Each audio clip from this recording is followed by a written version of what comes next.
वो कहते हैं ना कि परिस्थितियां चाहे जैसी भी हो, जिस व्यक्ति का इरादा मजबूत होता है अपनी मंजिल को पाने का, ये परिस्थितियां उसके सामने अपने आप सर झुका देती हैं। आजकल आपने सोशल मीडिया पे देखा होगा, महाराष्ट्र के कोल्हापुर में रहने वाले वीरदेव का, उन्होंने पहले ही अटेम्प्ट के अंदर यूपीएससी क्रैक कर लिया। ये एक ऐसे परिवार से संबंध रखते हैं जो कि चरवाहे हैं, इनके पास अच्छे साधन नहीं है पढ़ने के, अच्छी कोचिंग नहीं ले सकते थे, लेकिन फिर भी इन्होंने जैसे तैसे करके अपनी पढ़ाई पूरी की और पहले ही अटेम्प्ट के अंदर इन्होंने यूपीएससी क्लियर कर लिया। दरअसल ये इनकी कहानी शुरू होती है कि जब इनका फोन खो गया था और फोन की रिपोर्ट लिखवाने के लिए पुलिस स्टेशन जाते हैं, लेकिन इनको देखकर इन्होंने इसको हल्के में लिया और उसी दिन ये कसम खाते हैं कि मैं आईपीएस ऑफिसर बनकर देश की रक्षा करूंगा और ऐसे मेरे जैसे बहुत सारे लोग ऐसे होंगे जो इन परिस्थितियों से गुजरते हैं, उन सब की मैं सहायता करूंगा। परिणाम आपके सामने है। तो कहते हैं ना कि अगर जिद है जीतने की तो हार भी हरा नहीं सकती है ना।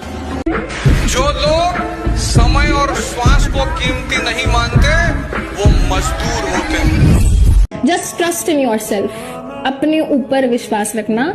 तुम्हारे ऊपर कोई विश्वास करे ना करे बेटा, तुम्हें अपने ऊपर विश्वास रखना है। जिस दिन तुम अपने आप से हारोगे उस दिन तुम दुनिया से हार जाओगे, ठीक है? That's it. और तुम्हारी लड़ाई किसी और से नहीं है, तुम्हारी लड़ाई सिर्फ खुद से है। Fight with yourself, compete with yourself. गरीब और अमीर की पहली काम करने की टेक्निक बता देता हूं। गरीब लोग सप्ताह में 40 घंटे काम करते हैं, अमीर लोग सप्ताह में 70 से 80 घंटे काम करते हैं। गरीब 8 घंटे काम करने के बाद टीवी का रिमोट दबाता है, बच्चों से मिल लेता है, पत्नी से मिल लेता है, टीवी देख लेता है, यही जिंदगी चलती है। अमीर बनने वाले लोग 70 से 80 घंटे काम करते हैं। उनको पता है आजीविका के लिए काम हो गया, अब सपनों के लिए काम करो। रोज अपनी जिंदगी में ये ध्यान रखना, 70 से 80 घंटे कर लो, 3 साल बाद जिंदगी भर के लिए कभी काम नहीं करना पड़ेगा। हमेशा याद रखिएगा, चाहे देर से बनिए चाहे कुछ भी करिए, समाज में कामयाब जरूर होइएगा। नरक का दूसरा नाम है गरीबी, एकदम भयानक होता है। मैं संकल्प लेता हूं कि अमीर बनूंगा, मैं दौलत बनाऊंगा, दौलत के विज्ञान को फॉलो करूंगा, आमदनी कमाऊंगा, बचत करूंगा, निवेश करूंगा, जीवन सरल रखूंगा, ख्वाब आसमान पे रखूंगा, पांव जमीन पे रखूंगा, पूरे हिंदुस्तान को टॉप करूंगा। गरीब छोटा सोचता है, अमीर बड़ा सोचता है। ये अमीर और गरीब सोच के लिए है, लोगों के लिए नहीं है। अगर आप बड़ा सोचोगे तो काम बड़ा होगा। एक आदमी सूखी रोटी और को तोड़ता, यूं लगाता और खाता, रोटी पे कुछ था नहीं, लगाता खाता, लगाता खाता। एक सज्जन उधर से गुजर रहा था, बोला भैया क्या कर रहे हो?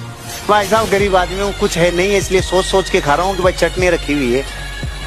तो उसने बोला जब तू सोच ही रहा है तो तू गुलाब जामुन और रसगुल्ले क्यों नहीं सोच रहा, तू चटनी क्यों सोच रहा है? कि भाई साहब चटनी से ज्यादा कभी जिंदगी में सोच ही नहीं पाए, बाप दादा भी नहीं सोच पाए, हम भी नहीं सोच पाए। जब सोच ही रहा है तो चटनी क्यों, सोच ही रहा है तो फिर जिंदगी में बड़ा क्यों नहीं? अंदर तक घुस गई ये छोटी सोच, अंदर तक घुस गई ये छोटी सोच। विश्वास और घमंड में बहुत कम फर्क है। मैं कर सकता हूं, ये मेरा विश्वास है। सिर्फ मैं ही कर सकता हूं, ये मेरा घमंड। जिस दिन आपको ही लगने लगा भाड़ में जाइए दुनियादारी हमरा से ना हो तो सब, उस दिन समझिएगा आपको अपने लक्ष्य से जाने से कोई नहीं रोकता। ये हकीकत है कि स्किल्ड हमें अर्निंग करने के लिए मौका देता है।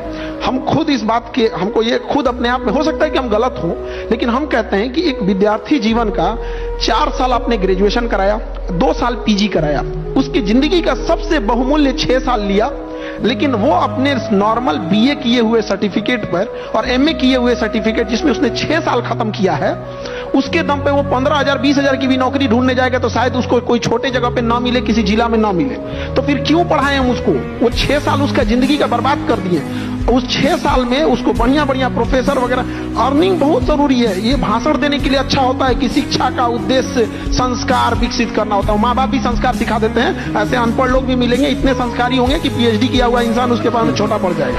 ये कहानी वगैरह नहीं होना चाहिए। आपके ग्रेजुएशन अगर कोई कर रहा है 4 साल का, आप उसको 3 साल जबरदस्त पढ़ाइए, आखिरी का 1 साल उसको बेहतर ढंग से स्किल्ड सिखाइए, चाहे उसको बेकरी सिखा सकते हैं, फ्रीलांसिंग सिखा सकते हैं, केपीओ बीपीओ कुछ भी सिखाइए, और 1 साल वो सीखे और उसको सर्टिफिकेट तब तक मत दिया जाए, उसकी ऐसी व्यवस्था किया जाए ताकि वो कमा सके। जब वो 30-40 हजार कमा ले, इस ग्राउंड पे होना चाहिए कि अब हमारे कॉलेज ने तुम्हें अपने पैरों पे खड़ा कर दिया, ये लो सर्टिफिकेट। वरना एक पन्ना का सर्टिफिकेट दे देता है, क्या काम आता है, 40 साल होने के बाद उसको फेंक देता है आदमी।